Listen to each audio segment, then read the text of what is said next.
ассалому алайкум бинандагони азиз.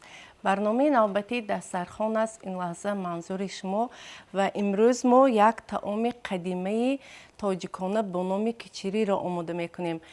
Азбаски шаҳри Хуҷанд ва ноҳияи Бобуҷон Ғафуров бо ҳам наздик аст, ин таоми қадимаро дар ҳамин минтақаҳо бештар омода мекунанд. вақте ки шолиро дар обҷувоз биринҷ омода мекунанд, аз шоли аз самин биринҷ боз биринҷ майда ҳам ҳосил мешавад ва ин таоми кичирӣ аз ҳамин биринҷреза тайёр мешавад ва ин таом бениҳоят қадима аст. имрӯз рафти омода кардани ин таомро бо ҳам мушоҳида мекунем. барномаро оғоз мекунем.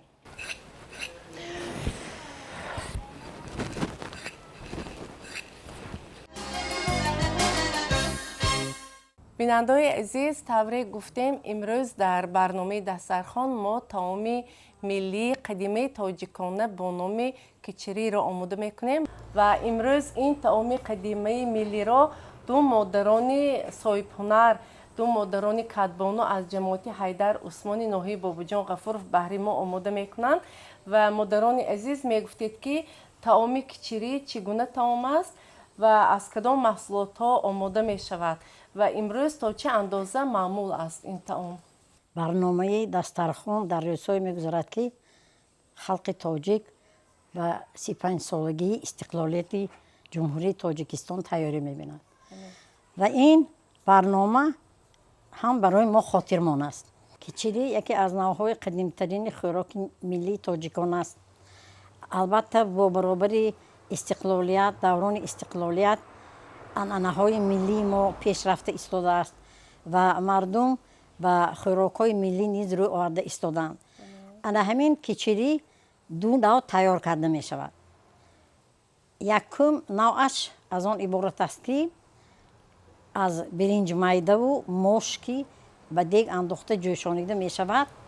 вақте ки вай тайёр мешавад, онро ба табақҳо мекашанду ба рӯяш равғани зард ё ин ки равғани думбаро об карда мерезанд, аз болояш ҷурғод мерезанд, ки як навъи чи аст, кичирӣ аст. навъи дуюмаш ҳамон хел кичирӣ аст ки вай ҳам айнан дар дег реза биринҷу мош якҷоя меҷӯшад, пухта мешавад. лекин дар деги дигар мо қайла тайёр мекунем ки он аз маҳсулотҳои зерин: картошка, сабзӣ, қаламфури булғорӣ, пиёз, помидор, гӯшт. баъзан бо гӯшти реза онро тайёр мекунанд, баъзан бо гӯшти қима тайёр мекунанд. ва вақте ки ҳамин кичириро ба табақҳо мекашем ва қайла тайёр мешавад, ба рӯи кичирӣ қайла мерезем, кабудиҳо реза карда ба болоаш мепошем ва он вақт хӯрок барои хӯрдан омода мешавад. маҳсулотҳоро номбар кардем, маҳсулотҳои лозимаро. акнун ба реза кардани маҳсулотҳо гузарем ва қисмати дуюм навъи кичириро мо маҳсулотҳоро барои дуюм навъи кичирӣ омода мекунем. сабзавотҳоро чӣ хел реза мекунем? сабзавотҳоро албатта майда реза мекунем, то ин ки қайла тез тайёр шавад. то тайёр шудани ҳамон кичирӣ бояд ки вай тез тайёр шавад. бинобар ҳамин сабзӣ, картошкаро майдатар реза мекунем. мо сабзавотҳоро пешакӣ шуста тайёр кардагӣ ҳамаш.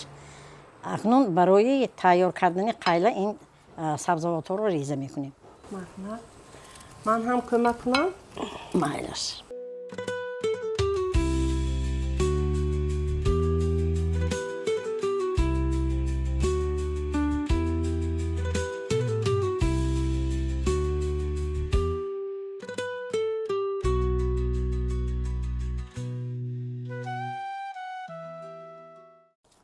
вақте ки мо ҷавон будем, арӯз шудем, хонаи шавҳар ба омадем, анамихе авқотҳо маъмул буд бисёртар. чува анамихе хӯрокҳои қадима сермаҳсул, акун табиӣ мебаромад, серғизо, همین بسیارتر استفاده میکنیم. ما در کلان‌ها بسیارتر میگفتن که من این خوراک‌های قدیمه از یادتان نبرارتان. من بسیارتر استفاده بریتان. اهموی صبح حاضر نمیدانم جوان‌ها از سیر کاری می یا دستشان نمیرسد می اینقدرم اهمیت نمیپیم. نکه ما اکن کلانسال شدیم. من همیشه خواهش میکنم که بسیار در اهمی خوراک‌های قدیمه استفاده برم. تیار نمودن خوراک‌ها کاری دشوار نیست. اگر کس میل داشته باشد، خواهش داشته باشد، در یک لحظه نه آنقدر دور و دراز خوراک‌های ملی را تیار کردن ممکن است. حاضر جوان‌ها البته به نزد آتشدان رفته خوراک پختن را دوست نمی‌دارند. میگویند که بوی دود میشویم.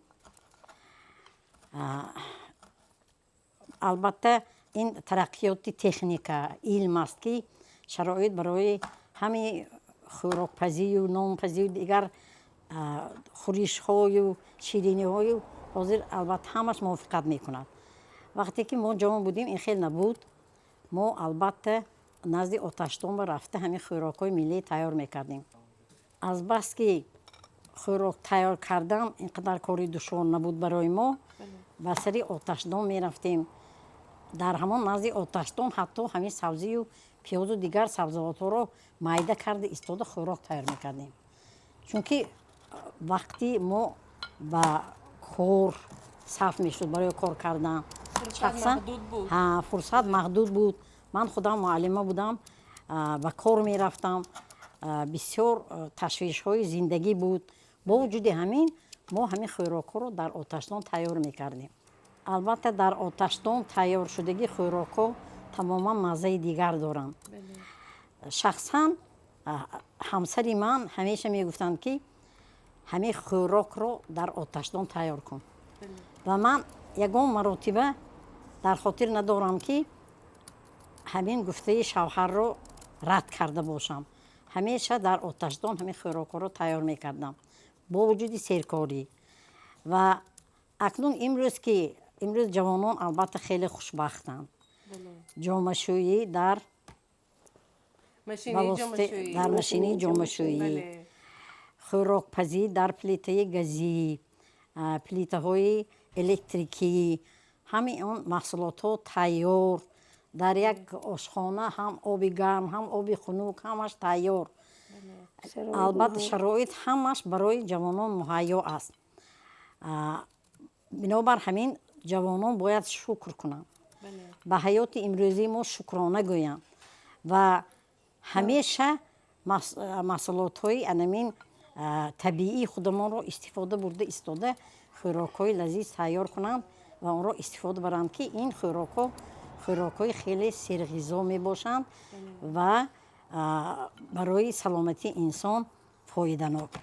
باز یک چیز دیگر را من در همینجا قید کردم جایز است که یگان مراتب من در خاطر ندارم که من امروز در عرفی سنی 80 سالگی ایستادم. یگان بار در خاطر ندارم که اگر مهمان بیاید سراسیمش به بازار یا به مغازه رفته یگان چیزی در کاری رو چی کنم گرفته بیارم. نه، البته در خانه ما الکی همین شرایط داشتیم. همین سبزیجات و همین محصولاتی که امروز هست، همین چیزها رو که در خانه داشتیم، همون محصولات ها رو میدانچی نزد حولگی انمی ها رو استفاده برده ایستاده مهمان رو پذیرایی میکردیم، خوراک میپختیم، خورش تیار میکردیم و همین واسطه مهمان رو هم پذیرایی کرده میتونستیم. انا کچیری، شوله قاقدار، شوله چی هست باز؟ آلوچی کوهی، آلوچی کوهی هست که ترکاتی بیمارها بسیارتر ما همین تیار کرده میرفتیم. شوله همین آلوچی کوهی داره، بیمار همون چیز میخورد بیخواست و همین بعضا به بیمارها شفا میبخشید، اشتها میآورد. بنابر همین ما باید که همین چیزها رو فراموش نکنیم، کوشش کنیم که همین اون انها اون میراثی که از اجدادانمون مانده است، از قدیم الایام مانده، از پدر و بابایانمون، از مادر کلانهامون، از مادران مانده است. ما باید اینها را ادامه دهیم، زیرا که امروز حیاتی ما فراوان است، همه شرایط مهیا، محصولات خوردنی هم خیلی فراوان است. ما باید از همین محصولات ها، از همین لحظه های زندگی باید استفاده بریم و شکر کنیم که در همین دوران استقلال زندگی به سر میبریم و برای ما همه شرایط ها مهیا است و همیشه باید ما خودمون رو، فرزندانمون رو احتیاط کنیم، با محصولات های طبیعی آنها رو تامین کنیم، محصولات های طبیعی رو استفاده برده برای آنها خوراک تیار کنیم، زیرا که اکثر کودکان رو امروز میبینید که در دست خوراک هایی که خیمیکات دارند بسیار استعمال میکنند که این البته برای سلامتی انسان ضررآور است. همه چیز باید با معیار باشد، معیارش باشد، اندازه باشد. خصوصا کودکان، جوانان رو ما باید احتیاط کنیم، از هر گونه بیماری ها حرکت کنیم که حفظ نماییم و بیشتر از محصولات های همین طبیعی استفاده بریم. کدبانهای عزیز، بانوان گرامی، امروز شمایان نه تنها طرز آماده کردن باز یک طعام ملی قدیمی با نام کچری را می‌آموزید، همچنین امروز تجربه روزگار میگیرید از این مادران عزیز که حیات خودشان را برای زندگی جاودانه ما، برای زندگی زیبای ما صرف کردند. و مادران عزیز، برای طعام کچری باز کدام کارها ماندند؟ همه محصولات را آماده کردیم. موجود همه محصولاتی که همین خوراک قدیمی کچری و ضرور بود آماده کردیم. اکنون آتش تنبه می رویم، همینه باز سر میکنیم، دیگ به می اندازیم. نگفته نمانم که طعام از دو محصولات اساسی عبارت است. اول ما برنج میده رو تازه کردیم، آماده کردیم، ماش رو تیار کردیم تا که وای به چینده شروع کرده، اکنون ما با آتش تنبه رفته می اندازیم.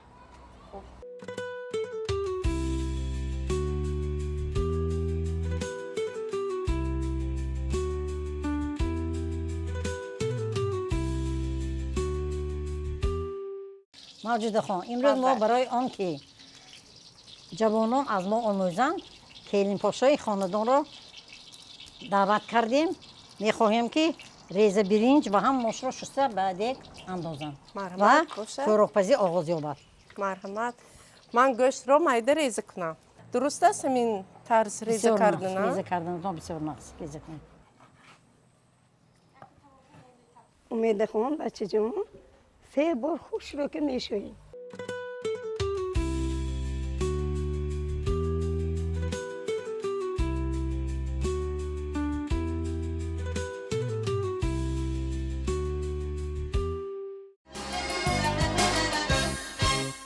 آب رو اندازید، برنج ریزه و ماش رو آمیخته کردیم می اندازید.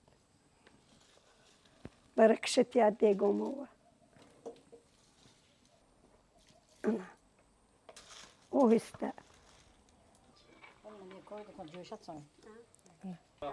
اکنون آلو رو بلندتر میکنیم تا جوشته نشه.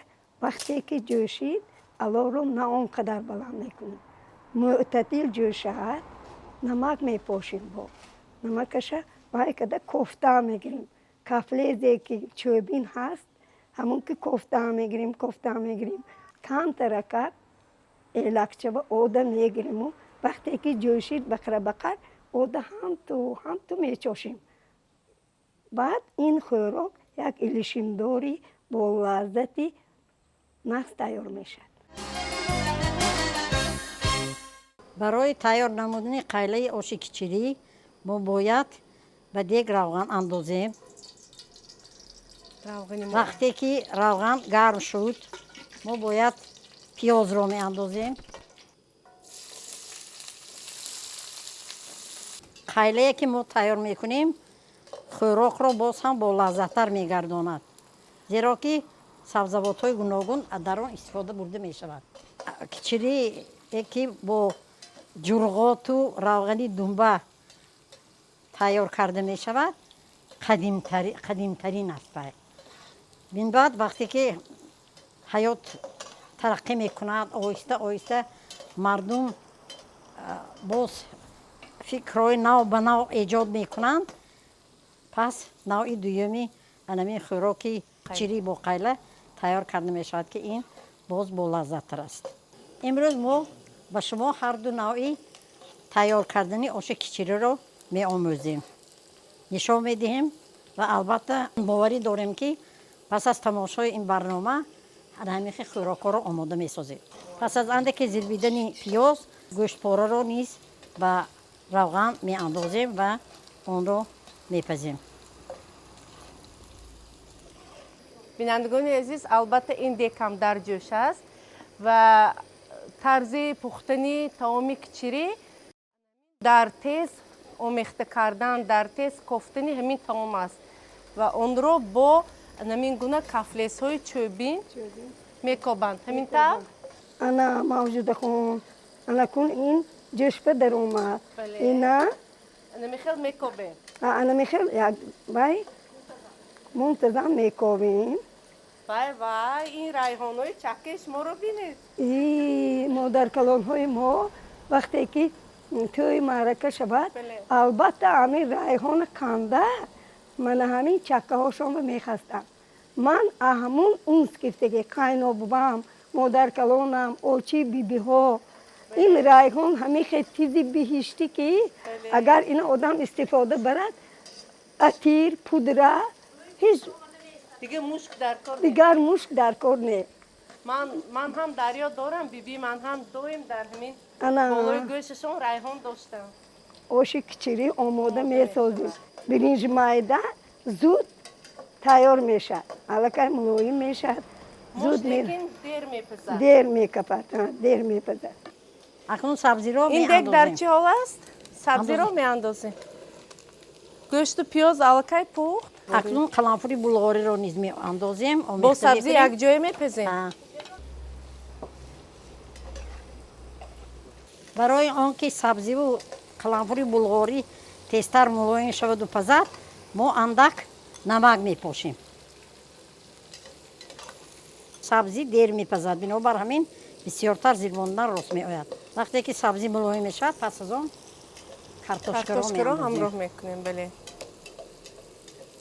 сабзи ҳам қаламфури булғорӣ ҳам мулоим шуд. акнун навбати картошка аст. картошкам бояд бисёртар пазад.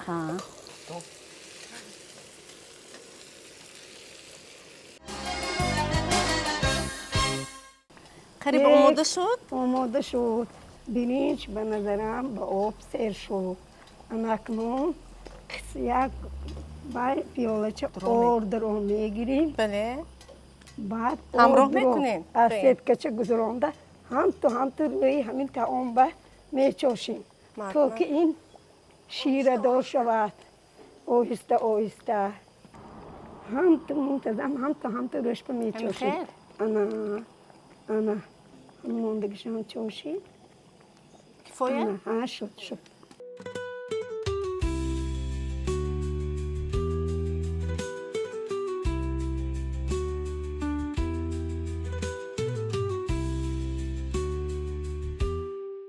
анакнун навбати помидорро андохтан расид. мо помидорро меандозем ва то об шуданаш онро мезербонем.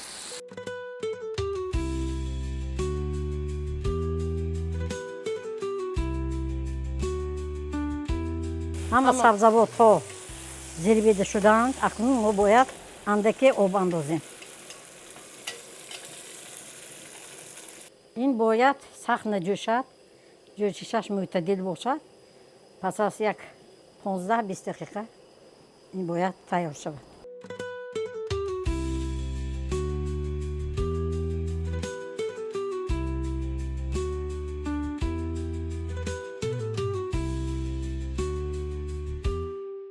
اینو بینید موجود خون قریب آماده شده استاده است. بله. اینو با کم الکی آبش تمام شد. الکی تمام شد. اینو با کمتر یک و با یک کوفتن در کور میبینیم که قریب تیار شده است. چه خوشروی آن رنگش. بله.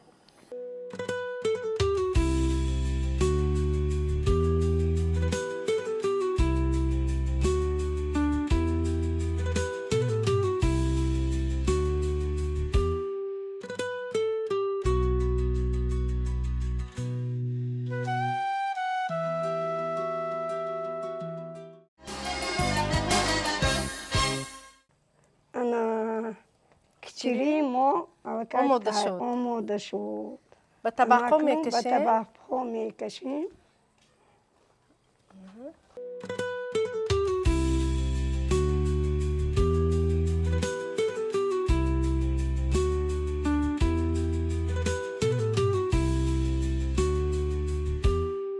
ما دونمو باید تیار کنیم.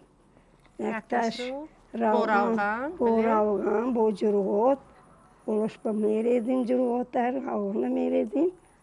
یک تاش قیل دار. اول روغن رو برویش میریزیم.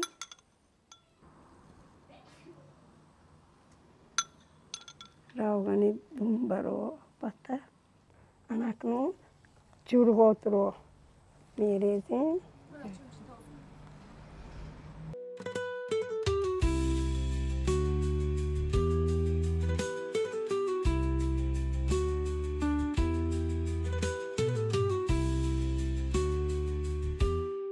انا اویده خون قیله موغم تیار شد. اکنون باید که روی خوراک رو با اون آوردیم.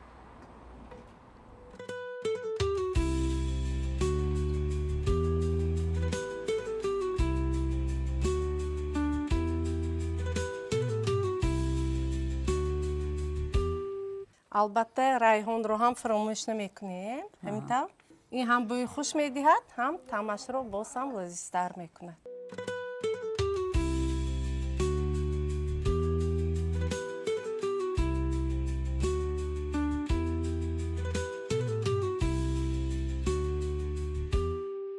بیننده‌های عزیز، من خودتون مشاهده نمودید در دوامی برنامه ما توانستیم یک طعام ملی قدیمی کچری رو در دو نمود آماده کرده نشان دهیم. البته با زحمت با مهنت زیاد این طعام آماده می شود. طوری خودتون مشاهده نمودید و با همین مهنت و زحمت های دو کدبانوی تجربه دار، دو مادران روزگار دیده ما توانستیم همین طعام معمولی قدیمه رو آماده کنیم. البته یک بار مزه‌اش رو حالا می چشیم.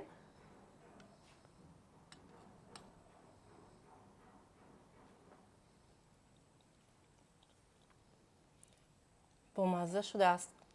دستانتون درد رو نبیند. اینش رو هم میبینیم.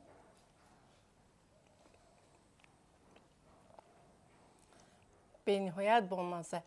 یک طعام دو لذت، دو مزه. در حقیقت فرق میکند. اساس یک است لیکن اینش رو با قیله و دیگری رو با روغنی دنبه و با جرغوت آماده کردیم.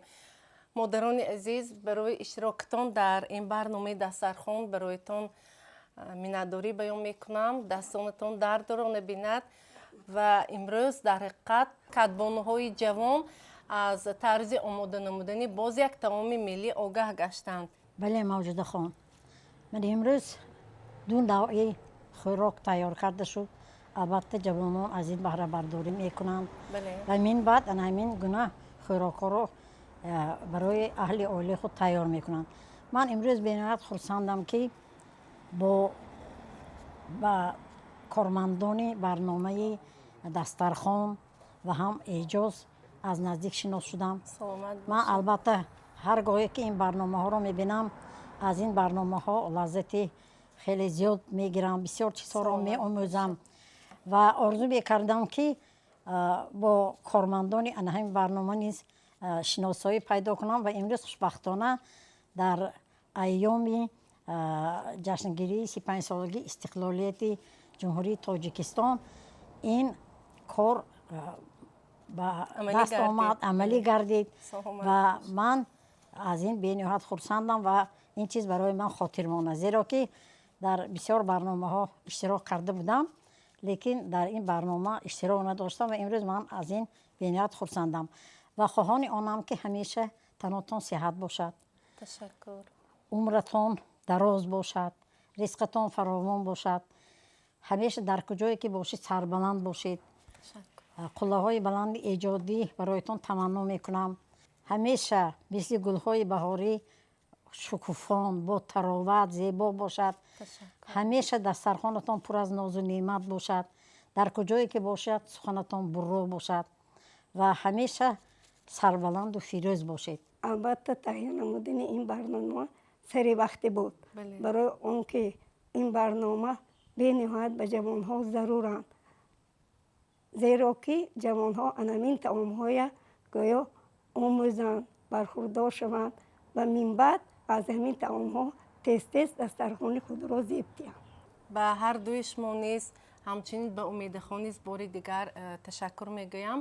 ва бинандаҳои азиз, телевизиони вилояти Суғд дар интернет фаъол аст ва сомонаи расмии худро дорад ва шумо метавонед ин ва дигар барномаҳоро дар шакли пурраш дар саҳифаҳои иҷтимоӣ тамошо кунед ва агар хоҳед ки таомҳои миллии хоси маҳалли шумо низ ҳамин гуна муаррифӣ шаванд, ба рақамҳое ки айни ҳол дар оини нилгуни худ мебинед ба мо занг занед, мо албатта барнома омода мекунем.